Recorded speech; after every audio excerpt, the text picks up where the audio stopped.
नमस्कार विद्यार्थी मित्रांनो, आज आपल्याला पाहायचं आहे इंटरनल स्ट्रक्चर ऑफ हार्ट। परीक्षेच्या दृष्टिकोनातून तुम्ही जर मागे पाहिलं तर याच्यावरती मोठा प्रश्न खूप वेळेला विचारलेला आहे। MCQ मध्ये असेल किंवा लॉंग आन्सरमध्ये असेल, नियमित internal structure of the heart याच्यावरती प्रश्न विचारलेला असतो। म्हणून आपण आता केअरफुली याचा अभ्यास करू। Internal structure of heart. तर internal structure of heart it consists of 4 chambers. Upper these 2 chambers are called as the auricles and these lower 2 chambers are called as the ventricles. आता आपण अगोदर काय करू, अगोदर पाहू फक्त वरचे जे 2 चेंबर्स आहेत, हे 2 chamber that is the auricles. तर ऑरिकल्स काय असतात? Auricles they are the thin walled upper 2 chambers and auricles are the receiving chambers. receiving याचा अर्थ रक्त घेणारे, म्हणजे ऑरिकल रक्त घेण्याचं कामकाज करतात। आणि त्याचबरोबर wall of the auricle it is a thin. तर ऑरिकलची वॉल ही थिन का असते? वॉल म्हणजे भिंत, ही जी आहे ना, ही ऑरिकलची वॉल आहे। Wall of the auricle it is a thin because auricles are the receiving chambers. मग ते रक्त घेणारे चेंबर आहेत, म्हणून रक्ताचा दाब त्यांच्यामध्ये कमी असतो आणि म्हणूनच wall of the auricle it is a thin as compare with the ventricle. आता आपण अगोदर फक्त काय करू, ह्या ऑरिकल मधला एक ऑरिकल पाहायचं। मी आता सांगितलं तुम्हाला की जे वरचे 2 चेंबर्स आहेत त्याला म्हणतात ॲट्रिया, ॲट्रिया और ऑरिकल्स। वरचे जे 2 चेंबर्स आहेत त्यांना काय म्हणतात? ॲट्रिया और ऑरिकल्स। आता ऑरिकल मध्ये हे 2 आहेत। या बाजूचा जो दिसतो that is the right atrium, म्हणजे हा एवढा जो आहे ना तो आहे राईट ऑरिकल, आणि ह्या बाजूचा जो आहे that is called as the left auricle. मग both the auricles in between the 2 auricle septum is present, म्हणजे 2 ऑरिकलच्या मध्ये असा एक उभं पार्टिशन असतं। In between the 2 auricle septum is present and that septum is called as the interauricular septum. ह्या 2 ऑरिकलच्या मध्ये असा जो पडदा आहे याला काय म्हणायचं? Interauricular septum. आणि मग या इंटरऑरिक्युलर सेप्टमचं काम काय आहे?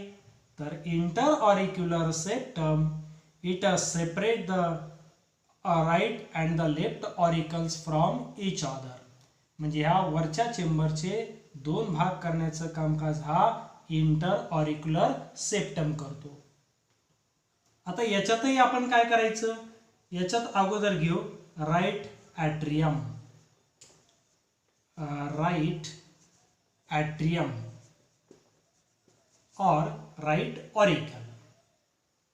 Right auricle it receive the blood with the help of the precaval and postcaval। ही वरच्या बाजूची दाखवलेली ती आहे precaval. Precaval it is also called as the superior vena cava. या प्रीकॅवलचं दुसरं नाव काय आहे? Superior vena cava. आणि खालच्या बाजूला जी रक्तवाहिनी आहे तिचं नाव आहे पोस्ट कॅवल। मग post caval it is also called as the inferior vena cava. Post कॅवलचं दुसरं नाव आहे इन्फेरियर व्हेना कॅवा। मग these superior vena cava and inferior vena cava, म्हणजे ही रक्तवाहिनी आणि ही रक्तवाहिनी। Superior vena cava and the inferior vena cava they collect the deoxygenated blood from the various parts of the body and pour inside the कशामध्ये right atrium, इथं त्या open होतात. मग आता ही जी प्री कॅव्हल आहे, pre caval collect the blood from the upper part of the body, म्हणजे आपल्या हृदयाच्या वरचे जे भाग आहेत शरीराचे, उदाहरणार्थ डोक्याचा भाग असेल, मानेचा भाग असेल किंवा खांदा असेल, याच्यामधून डिऑक्सिजनेटेड ब्लड कलेक्ट करण्याचं कामकाज कोण करतं, तर प्री कॅव्हल. म्हणून आपण असं म्हणू की pre caval collect the deoxygenated blood from upper part of the body just like the head, neck, shoulder, and it opens at the upper side of the right auricle. हे right ऑरिकलच्या वरच्या बाजूला open होते आणि its opening is not guarded by the any type of the valve. आता येऊ आपण post कॅव्हलकडे. ही आहे पोस्ट कॅव्हल, इथं आपण नाव दिलेलं आहे पोस्ट कॅव्हल. मग पोस्ट कॅव्हल ही काय करल, पोस्ट कॅव्हल इट कलेक्ट. आता ॲक्च्युली पोस्ट कॅव्हल कोणती आहे, ही जी आहे ना, that is the post caval. ही मी नाव या ठिकाणी दिलेलं आहे post caval. Post caval it is also called as the inferior vena cava, and this inferior vena cava it collect the deoxygenated blood from lower half of the body. Lower हाफमध्ये कोणता भाग येतो, हृदयाच्या खालचा जेवढा भाग आहे, या हृदयाच्या सर्व खालच्या भागामधलं डिऑक्सिजनेटेड ब्लड कलेक्ट करण्याचं कामकाज ह्या पोस्ट कॅव्हल करतात. पोस्ट कॅव्हल मग याचं फंक्शन काय झालं की इन्फेरियर व्हेना कॅवा और post caval collect the deoxygenated blood from the lower part of the body and it opens at the inside the lower part of the right atrium. या right ऑरिकलच्या खालच्या बाजूला त्या open होतात. आणि या ठिकाणी मी इथं एक रक्तवाहिनी दाखवलेली आहे, त्याचं नाव आहे कोरोनरी सायनस.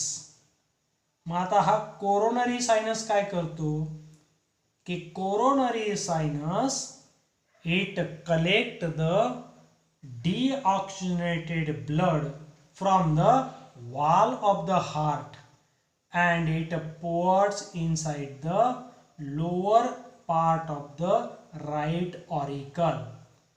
म्हणजे आता एकंदरीत आपल्याला असं लक्षात आलं असेल की right auricle it receive the deoxygenated blood कोणाकोणाच्या मार्फत, प्री कॅव्हल, पोस्ट कॅव्हल आणि कोरोनरी सायनस यांच्या मार्फत. आता हे झालं राईट ॲट्रियमचं. आता दुसरं आपण पाहू लेफ्ट ॲट्रियम. हा झाला लेफ्ट ॲट्रियम, हा आहे लेफ्ट ॲट्रियम. मग आता लेफ्ट या बाजूला उजव्या बाजूला डिऑक्सिजनेटेड ब्लड असतं आणि डाव्या बाजूला ऑक्सिजनेटेड ब्लड असतं. लेफ्ट ॲट्रियम म्हणजे हा left atrium it receive the oxygenated blood. समजा या ठिकाणी लंग्स आहेत, मग आता हा काय करेल, left atrium receive the oxygenated blood from the lungs. कोणाच्या मार्फत, with the help of the four, मी इथं 4 दाखव, 1 2 3 4. हा लेफ्ट ऑरिकल और atrium receive the oxygenated blood from the lungs with the help of the 4 pulmonary vein and it opens at the upper side of the left atrium and its opening is not guarded by the any type of the valve. तर व्हाल्वच्या संदर्भामध्ये इथं जर आपण पाहिलं, pre कॅव्हलच्या ओपनिंगला कुठल्याही प्रकारची व्हाल्व नाही. त्यानंतर खालची जी आहे पोस्ट कॅव्हल, पोस्ट कॅव्हल ही खालच्या बाजूला ओपन होत असल्यामुळे the opening of the post caval it is guarded by the valve and that is called as the Eustachian valve. म्हणजे पोस्ट कॅव्हल जिथं ओपन होती तिथं कोणती व्हाल्व आहे? ईस्टेशियन व्हाल्व. आणि त्याचबरोबर हा कोरोनरी सायनस जो आहे, the coronary opening of the coronary sinus, it is also guarded by the valve and that valve is called as the Thebesian valve. म्हणजे हा कोरोनरी सायनसच्या इथं कोणती व्हाल्व आहे? थेबेसियन व्हाल्व. या ठिकाणी आपल्याला दोन व्हाल्व लक्षात ठेवायच्या. एक तर इथं असणारी पोस्ट कॅव्हलची ईस्टेशियन व्हाल्व आणि दुसरी जी कोरोनरी सायनसची जी आहे दॅट इज द थेबेसियन व्हाल्व. अशा दोन व्हाल्व या ठिकाणी असतात. इथं कुठल्याही प्रकारची व्हाल्व नाही आणि इथंही कोणत्याही प्रकारची व्हाल्व नाही. तर इथं पाहू आपण राईट, हा आहे राईट ॲट्रियम. राईट ऑरिकल कुणामध्ये ओपन होतो? Right atrium it opens inside the right ventricle. म्हणजे right auricle it opens inside the right ventricle and in between the right auricle and the right ventricle opening is present and that opening is called as the right interauriculoventricular opening. त्या ओपनिंगचं नाव आहे interauriculoventricular opening. आता हे नाव आपल्याला थोडं जास्त लांब वाटतं. मी नाव या ठिकाणी लिहितो interauriculoventricular opening. आता याचा अर्थ असा होईल इंटरऑरिक्युलोव्हेंट्रिक्युलर ओपनिंग. इंटर म्हणजे आतमध्ये असणारे, ऑरिक्युलोव्हेंट्रिक्युलर ओपनिंग म्हणजे ऑरिकल आणि वेंट्रिकल यांच्यामध्ये या ठिकाणी जी ओपनिंग आहे त्या ओपनिंगचं नाव काय आहे? Interauriculoventricular opening.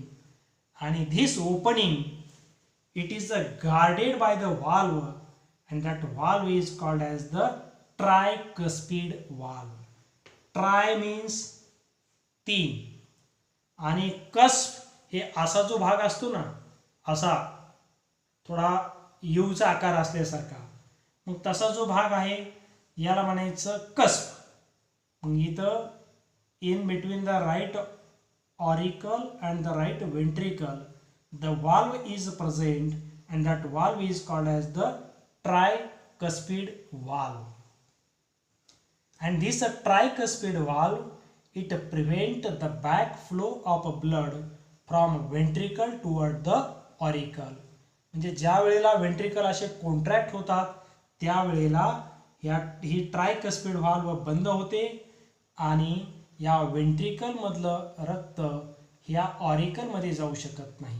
जे राईट वेंट्रिकलमधलं ब्लड हे राईट ऑरिकलमध्ये जाऊ शकत नाही, कारण at the time of the ventricular contraction the tricuspid valves become close. आणि आता त्याचबरोबर in between the left auricle and left ventricle, हा लेफ्ट ऑरिकल झाला आणि हा लेफ्ट वेंट्रिकल. आपल्याला असं पाहायचं झालं तर हा जो पूर्ण आहे ना, हा आहे लेफ्ट ॲट्रियम ऑर ऑरिकल आणि खालच्या बाजूचा हा जो आहे that is the left ventricle. हा आहे left ventricle. In between the left atrium and the left ventricle या ठिकाणी एक ओपनिंग असते. ह्या दोघांच्या मध्ये ही अशी एक ओपनिंग आहे and that opening it is also called as the left auriculoventricular opening. इथं जी ओपनिंग आहे तिचं नाव काय आहे? Left auriculoventricular opening. आणि या बाजूला आपण पाहिलं होतं की ट्रायकस्पिड व्हाल्व आहे, तर या बाजूला जी व्हाल्व असते तिचं नाव आहे बायकस्पिड व्हाल्व. बाय म्हणजे टू, कस्प म्हणजे अशा प्रकारच्या खाचा असल्यासारखं आणि म्हणून याचं नाव आहे bicuspid व्हाल्व.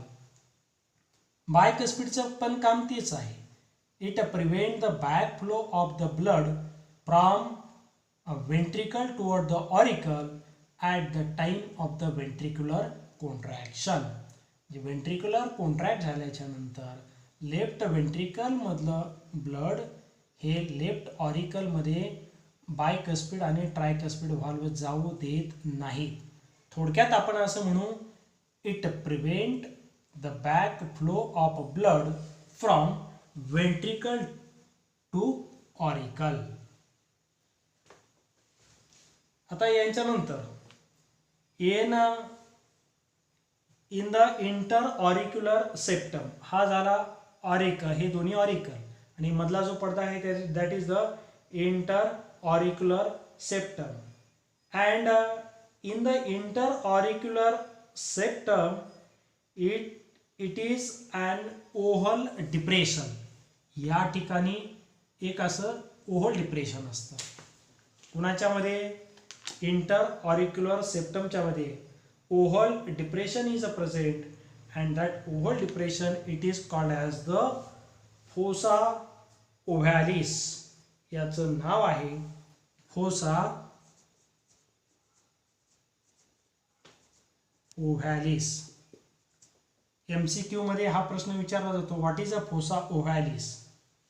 The depression which is present in the interauricular septum that is called as the fossa ovalis, and it is a remnant of the embryonic aperture and that is called as the foramina ovalis. यालाच दुसरं नाव काय आहे? Foramina ओव्हॅलिस. आता या सर्व बाबी, कोणकोणत्या बाबी, कुठं कुठं काय काय असतं, कोणत्या रिजनमध्ये काय आहे, हे आपण व्यवस्थितरित्या लक्षात ठेवायचं. तर ऑरिकलच्या नंतर आपण येऊ वेंट्रिकलकडे. जसे ऑरिकल्स आहेत तसेच in case of the heart the lower most chambers they are called as the ventricles. Ventricles वरच्या चेंबरला आपण म्हणलो होतो ऑरिकल्स आणि खालच्या चेंबरला काय म्हणतात? वेंट्रिकल. हे जे दोन आहेत ना, या बाजूचं एक आणि या बाजूचं एक, या दोन्ही चेंबरचं नाव आहे वेंट्रिकल्स. म्हणजे इथं जे मी दाखवलेले आहेत, हा जो खालचा पूर्ण भाग आहे ना, या पूर्ण भागाला काय म्हणायचं? वेंट्रिकल्स. तर वेंट्रिकल काय असतात? वेंट्रिकलमध्ये आपण एक दोन तीन बाबी लक्षात ठेवायच्या. Ventricles are the pumping chambers because it pump the blood to the various parts of the body, and due to this reason it is called as the pumping chambers. As compared with the wall of the auricle, wall of the ventricle it is a 3 times thicker. ऑरिकलच्या wall पेक्षा वेंट्रिकलची wall ही 3 पटीनं जाड असते. याचं कारण काय? कारण auricle मध्ये आपण म्हणलं होतं की auricles are the receiving chambers. आता इथं काय म्हटलं मी? Ventricles are the pumping chambers. Means आता इथं ऑरिकल मध्ये जर पाहिलं ना की ऑरिकलचं वॉल थिन आहे आणि वेंट्रिकलची थिक आहे, because it can pump the blood or it can supply the blood to all parts of the body which is far from the heart, and to prevent the leakage or to avoid the load on the wall of the ventricle it is 3 times thicker than that of the wall of the auricle. आता हे वॉलच्या बाबतीमध्ये पाहिलं की पुन्हा येऊ आपण याच्यामध्ये जाऊ. In between the two ventricle the septum is present. या दोन वेंट्रिकलच्या मध्ये पण जसं ऑरिकल मध्ये पडदा होता तसं वेंट्रिकलच्या मध्ये सुद्धा असं एक पार्टिशन आहे. In between the two ventricle the septum is present and that septum it is called as the interventricular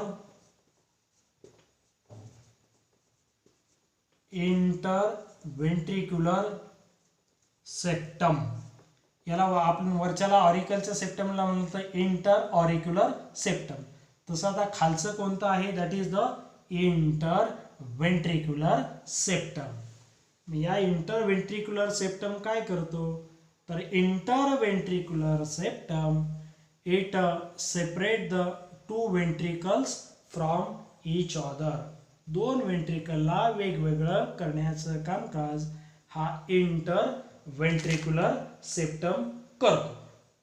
आता या वेंट्रिकलच्या याच्यानंतर आपण वेंट्रिकलमध्ये जर पाहिलं, इनसाइड द वेंट्रिकल किंवा आपण असं म्हणू inner surface of the ventricle, हा वेंट्रिकल झाला आणि त्याचा इनर सरफेस, हा inner surface of the ventricle it shows the several ridges, RIDGES. Ridges means टोके. इथं जर आपण पाहिलं ना, हे अशा प्रकारचे टोकं दिसतात आपल्याला. आणि तेच वाक्य मी आता असं सांगितलं, inner surface of the ventricle म्हणजे वेंट्रिकलची आतली बाजू. Inner surface of the ventricle it shows the several ridges and that ridges are called as the columni carni. That ridges are called as the columni carni. This ridges it is called as the columni carni.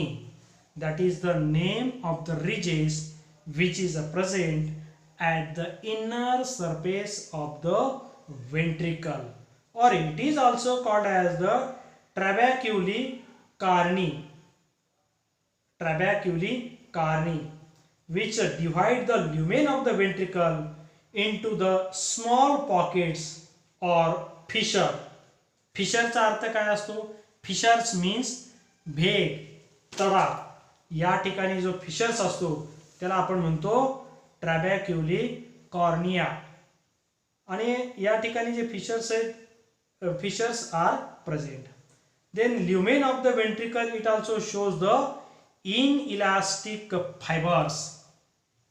In this region the inelastic fibers are present and that fibers are called as the chordae tendineae. या ठिकाणी inelastic म्हणजे non elastic fibers are present and that is called as the chordae tendineae. तर chordae tendineae काय करतात, at the inner ridges of the ventricle these are such type of the papillary muscles are present. Papillary muscle, these one are the papillary muscles and these are papillary muscles. तर या पॅपिलरी muscles मी अशा दाखवलेल्या ज्या पॅपिलरी muscles आहेत त्या कोणाला जोडलेल्या आहेत, दोन्ही पण इकडच्या या ट्रायकस्पिड व्हाल्वला जोडलेल्या आहेत आणि या बाजूच्या बायकस्पिडला जोडलेल्या आहेत. मग ह्या कोणाच्या मार्फत जोडलेल्या आहेत, कोर्डे टेंडनी. आपण याला असं म्हणू की inner wall of the ventricle it shows the ridges that is called as the columni carni and this columni carni it contains the papillary muscle and papillary muscles they are attached to the bicuspid and the tricuspid valve with the help of the non-elastic fiber-like structure and that is called as the chordae tendineae. या कोर्डे टेंडने काय करतात तर it tight the bicuspid and the tricuspid valve at the time of the ventricular contraction and it prevents the dropping of the valve. जे व्हाल्वचा उलटा प्रवास या ठिकाणी होऊ देत नाहीत.